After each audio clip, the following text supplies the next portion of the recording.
You got questions, I got answers. Let's just dig right in. And by the way, if there's something you want me to answer, type it in the comments or send me a DM. And question number 1 is, hey, Leigh Brown, how do I get a good night's sleep? I love y'all because that's not even related to real estate, except that so many people in this business just can't key down. And why can't they key down? Because real estate is this wildly emotional, giant financial investment. Most realtors can't sleep if their clients can't sleep. I can tell a good real estate agent all day long to cut their phone off at 7 o'clock. They will never listen because the client might reach out at 7:30 or 8 o'clock and they want to be available because real estate is highly stressful. It's one of those things that you just can't understand if you're trying to conduct real estate with the internet, with apps and websites. You can gather information, but that is not the same thing as knowledge or understanding all the moving pieces, because in real estate, lucky us, the moving pieces tend to involve humans. All that to say, how do you get a good night's sleep? First piece of advice I'll give you is stop sleeping with this phone. I read a stat that said over 80% of the public sleeps with their phone. What are you people doing? That is stupid. It's just stupid. I could say it's crazy or insane, but it's stupid. What are you doing? Detach this device from your hand and leave it in the kitchen. Leave it in the living room. Leave it somewhere, because I know y'all are not going to cut it off. Let's just be honest. I could say cut it off. You never will. And here's the excuses. But Leigh, I use it for an alarm. All right, put it in the kitchen and set the alarm, and then you'll have to get up and go get it. You'll say, but Leigh Brown, I use it for white noise or music. Okay, fine. Do without. I mean, buy one of those old school clock radios like we used to have. Remember how fancy it was when Sunbeam came out with a clock radio that you could tune into your favorite station? You know, here in Charlotte, we had 99.7 it became the Fox, but before that it was Z100. High five if you remember Z100. So anyway, turn off this device. The blue light is what keeps your brain from slowing down. And also, every time you see those notifications, your endorphins are kicking back up and you get that dopamine hit. You can't sleep through that. That's my best tip for you sleeping. The second one is read again. And I don't mean just read your phone. Get a real life book, like, made out of paper and stuff. I don't know about you, but if I sit down to read, I'm either asleep within 3 minutes because I'm so exhausted, or I'm going to get about a chapter in, and then it slows down the rhythm. There's so many good books to read. You can read the Bible, although I read mine in the morning just because it gets me geared up. I can read business books. I could read some fun books. I mean, I'm reading Great Gatsby again because it's fantastic and the parallels are a little crazy right now. So just think about it. That's some of the ways you can get yourself to sleep. And I also want you to know this. If you will commit to putting yourself to sleep and then let the world know it, it'll keep you from having to go to interminable dinner parties that go till midnight. Everybody knows I go to bed at about 9 o'clock, and so they don't expect me to stay past 10, and if I do, they know that's a treat. All right, so question number 2. Hey, Leigh Brown, should I pay for leads? No. And here's a couple of reasons why. The first one is, if you are buying leads from a website, a nameless, faceless corporation out there, you're feeding the entity that wants to kill you. And I know that sounds kind of dramatic. There are so many companies out there, so many venture capitalists that want to disrupt real estate. And the way that they see that happening is to remove the realtor from the situation. So why would you give them money to take the data that realtors have shared with them and sell the leads back to you, when in reality, you can build a highly successful business by being active in your community? And I know this is a long-term play. This is not a quick hit. Well, spoiler alert, real estate's not supposed to be a quick hit. If you're in this business for the long haul, you're going to invest in relationships for the long haul. And when you're calling random strangers from the internet, some of them may want to buy and sell, but a lot of them are so tired of being called by agents, they might just cuss you up and down the country, and then you will not want to make any more phone calls.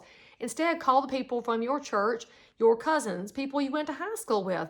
Call your mama. I mean, you should call her anyway. Call your mama's friends. Call people your mama went to high school with. Go to a nonprofit that matters to you, whether that's Habitat or the Battered Women's Shelter, the Homeless Shelter, the Arts Council. Pick wherever you have a passion. Go dial in and volunteer, and then you can follow up with the people that you meet in those organizations. It is a slower burn, but it is far more sustainable. And I'm also going to remind you, most people come to real estate from another professional life. In fact, the average realtor has worked in this is their third job. So you should know people from your past life. Perhaps reach out to them and just ask them if they have questions. Is there anything you can do to help them? I will say that in 2023, there are more people out there with questions than there are answers. So instead of thinking about it as prospecting, think about it as providing information that is micro-specific and local to your area. I'm going to toss a reminder here as well. Many real estate pros don't like to prospect because you're afraid of rejection. Spoiler alert, you're going to get rejected. Life is like that. You were never meant to be friends with everyone, and not everybody is meant to like you. That is a truism we need to be given to our kids again too, people. There's your parenting tip tossed into question 2 here. But I want you also to remember, if you're not reaching out to people, where are they going to go for their questions and their answers?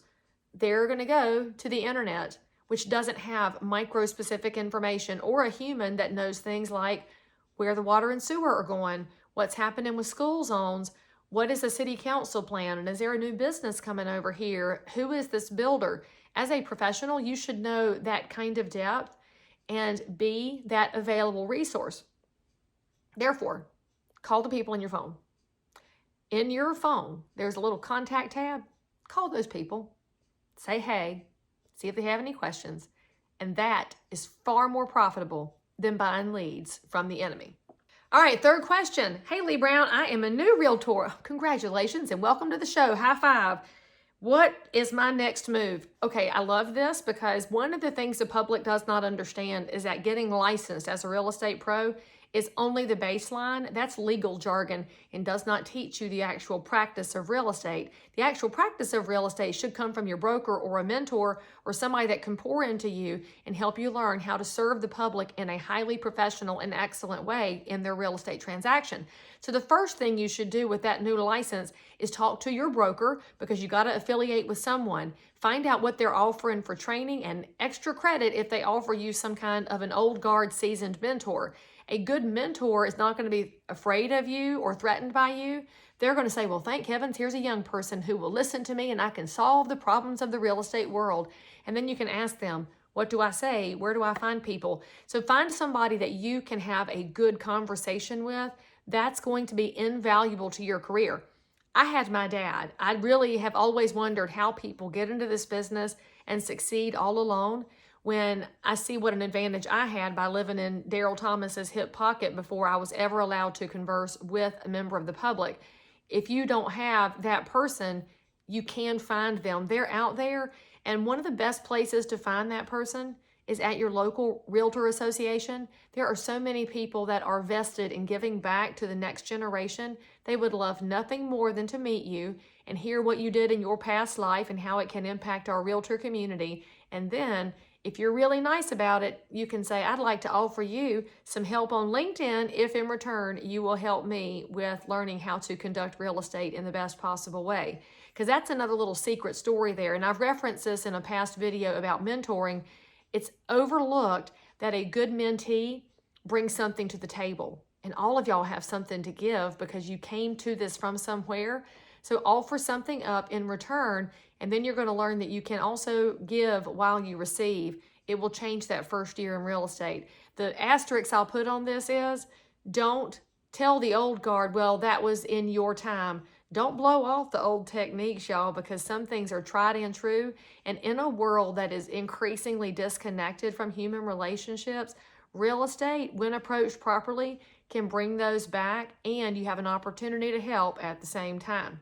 Now, let's just say you were watching this and you're thinking, well, maybe should I be a real estate agent or not? There's a video you can click on. I'll give you all the ins and outs of should you or shouldn't you. There's also a video with what to expect in your first year. So go watch those videos, get some energy, and let me know how I can help. If you've got a question you want me to answer, hit me in the comments or the DMs, and thank you.